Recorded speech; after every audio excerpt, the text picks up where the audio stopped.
నేను జలుబు దగ్గు కఫ్ చిన్నపిల్లల కోసం ఒక మంచి కాడా రెసిపీ తీసుకొచ్చానండి.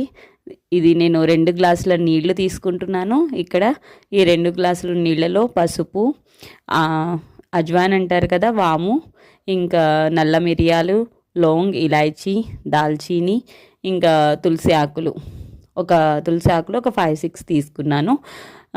ఇవన్నీ వేసి కొంచెం అది ఉంటుంది కదా, దీన్ని ఏమంటారు, అల్లం ముక్క ఒకటి దంచి వేయాలండి. వేసి బాగా మరిగించుకోవాలి. 2 గ్లాసుల నీళ్ళని 1 గ్లాస్ నీళ్ళు అయ్యే వరకు బాగా మరిగించుకోవాలి. మరిగించుకున్న తర్వాత దీన్ని వడగట్టుకొని పిల్లలకి పట్టిస్తే కఫ్ అనేది అస్సలు రాదు. పిల్లలకి జలుబు చేసినప్పుడు మీరు మందులు కూడా వాడాల్సిన అవసరం లేదు. ఇది ఒకసారి పిల్లలకి 2 పూట్ల తాగిస్తే 3 days తొందరగా తగ్గుతుంది జలుబు దగ్గు. Thank you for watching.